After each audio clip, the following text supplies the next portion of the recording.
Halo teman-teman, kali ini Dige akan menceritakan alur anime Kaiju Hachiko episode 11.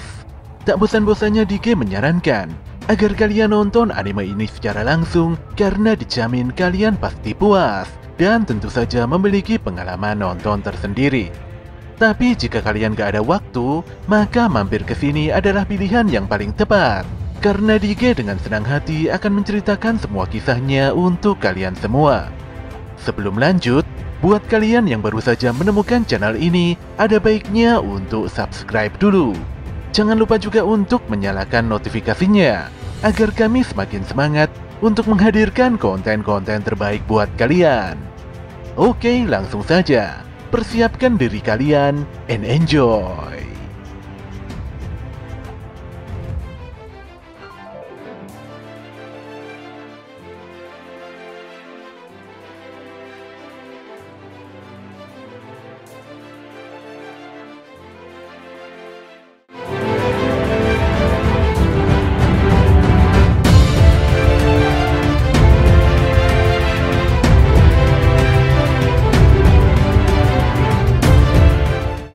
Dikarenakan munculnya insiden tidak terduga pada markas pasukan pertahanan Divisi 3, para pimpinan tertinggi pasukan pertahanan langsung melaksanakan emergency meeting untuk membahas hal tersebut.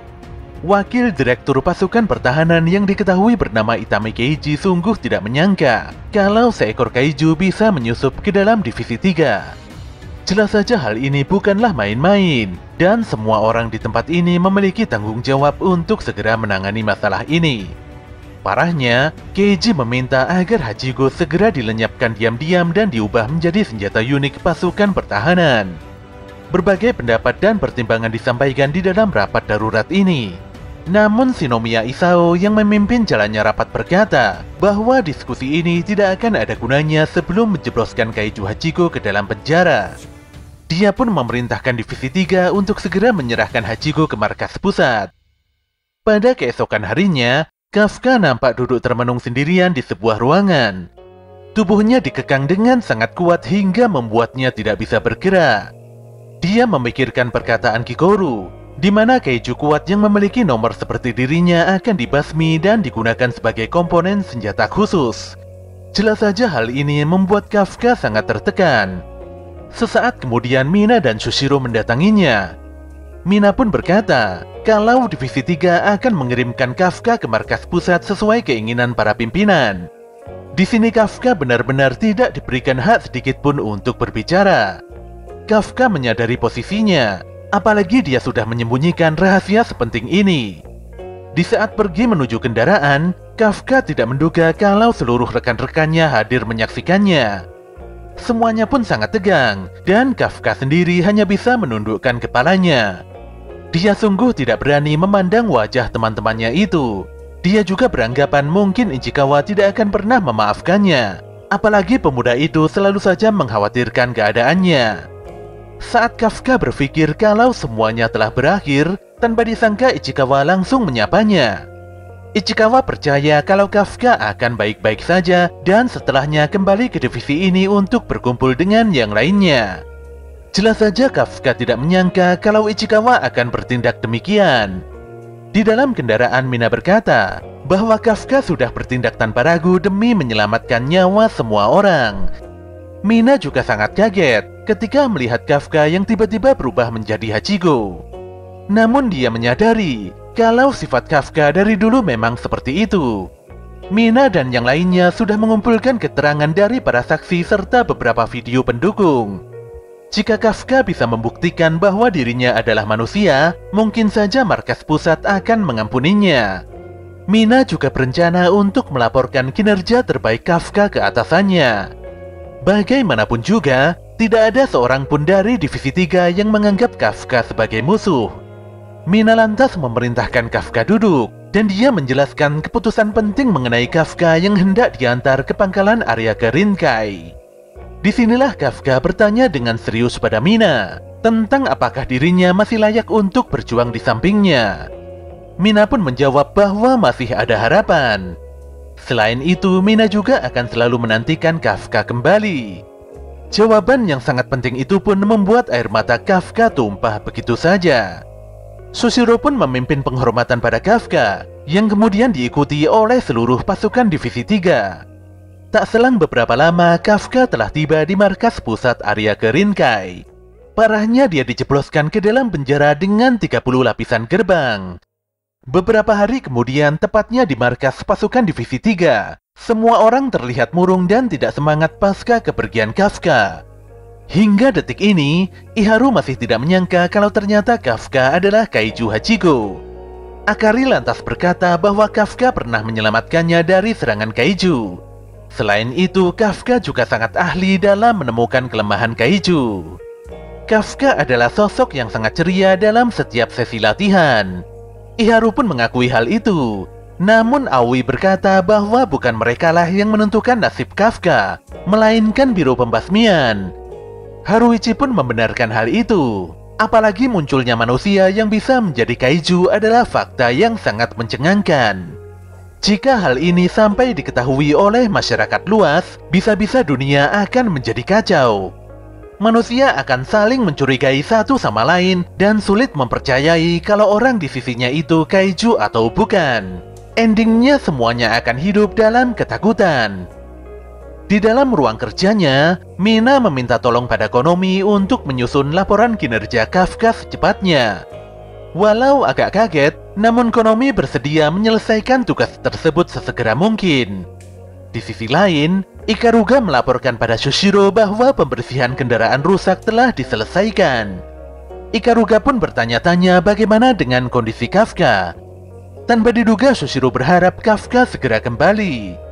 Sebelumnya, Kafka yang telah berubah menjadi Hachiko nampak mengalah saat bertarung melawan Sushiro, dan ini membuat Sushiro benar-benar merasa diremehkan. Sushiro ingin berduel kembali melawan Hachiko, dan saat waktu itu tiba, Hachiko harus mengerahkan seluruh kekuatannya. Sementara itu, Kikoru nampak mendatangi ruangan kerja ayahnya. Dengan penuh rasa hormat, Kikoru meminta Isao agar menangguhkan hukumannya pada Kafka Hibino.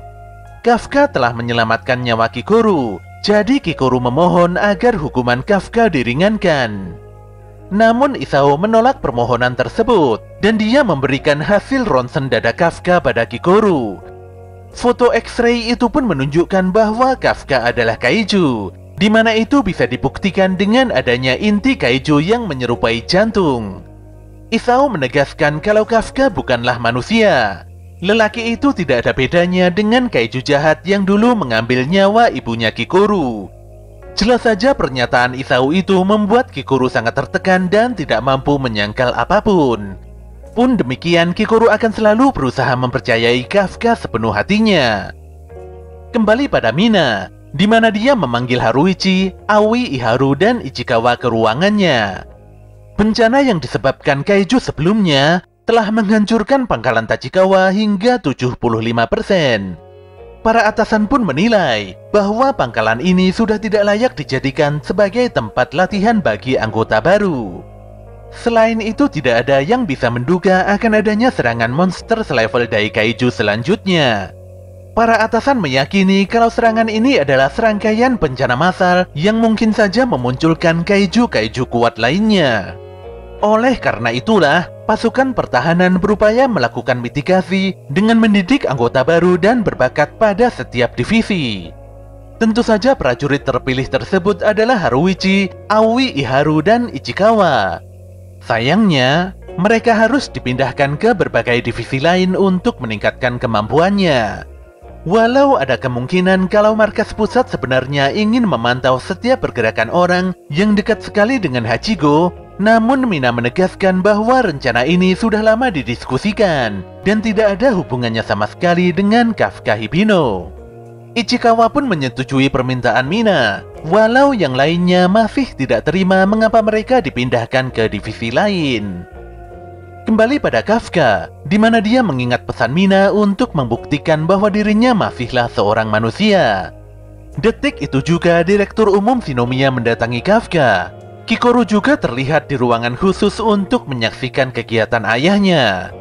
Para petinggi pun tidak menyangka kalau Isao akan turun tangan secara langsung demi menemui kaiju humanoid. Mengetahui Isao mendekatinya, Kafka pun langsung berontak dan mengatakan kalau dia bukanlah kaiju, Isao lantas memerintahkan pada operator agar Kafka dilepaskan dari kekangannya. Bagaimanapun juga, kurungan itu sebenarnya tidak ada gunanya bagi Kafka. Jika memang Kafka adalah monster selevel Daikaiju, maka kurungan kuat itu bisa dihancurkannya dengan sangat mudah.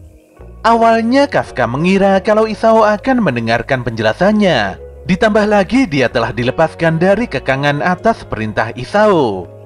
Namun perkiraannya benar-benar salah besar. Isao langsung menembaki Kafka tanpa keraguan sedikit pun. Tentu saja hal ini membuat Kikuru tegang, dan Kafka sendiri tidak mengerti mengapa Direktur Umum Shinomiya itu berlaku demikian. Isao bahkan memukul dan meremukkan perut Kafka hanya demi mengambil sampel darahnya untuk penelitian lebih lanjut. Isao pun berkata bahwa di dunia ini makhluk yang bisa menahan peluru dengan tubuhnya tidak bisa disebut sebagai manusia. Kafka pun membela diri dan kembali menegaskan bahwa dirinya memang manusia. Tapi Isao tidak mau mendengarkan. Dia malah mengeluarkan senjata utamanya, di mana itu adalah sepasang sarung tinju khusus yang terkoneksi dengan saraf-sarafnya. Operator pun menyampaikan bahwa senjata itu telah terkoneksi sempurna dengan tubuh Isao. Jelas saja Kafka nampak sangat tertekan. Pun demikian dia akan berusaha semaksimal mungkin agar tidak berubah menjadi kaiju sepenuhnya. Dia sangat serius ingin membuktikan kalau dirinya ini masihlah seorang manusia. Namun serangan Isao tidak main-main.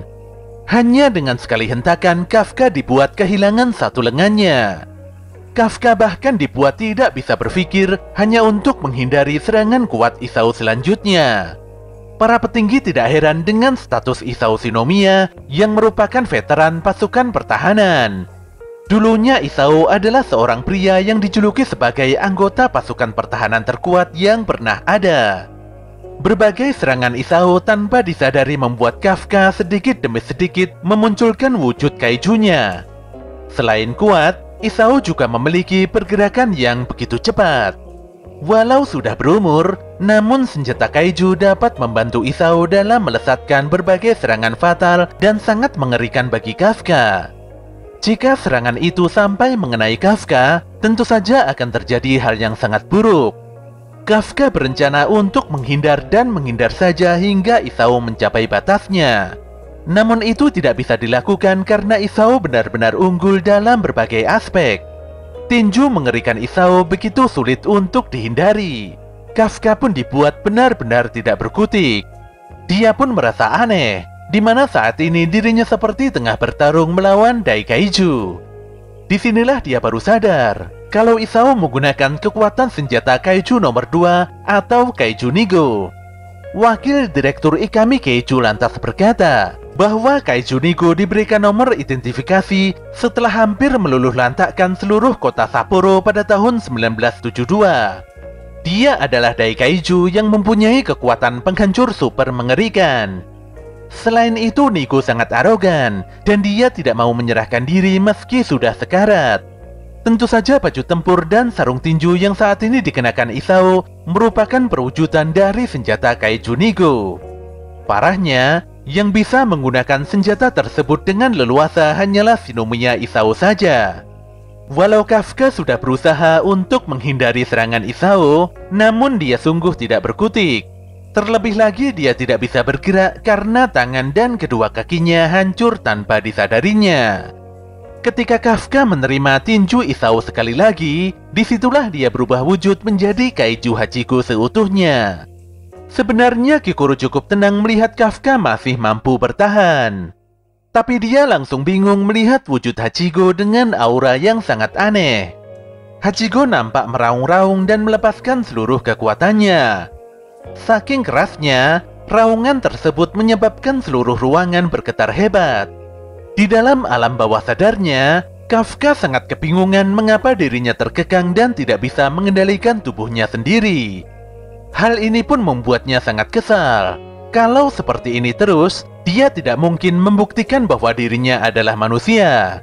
Apalagi penampilannya saat ini benar-benar mirip kaiju yang sangat berbahaya. Ketika Kafka berusaha untuk melepaskan diri, tanpa disangka seekor kaiju yang dulu pernah ditelannya terlihat muncul mendatanginya.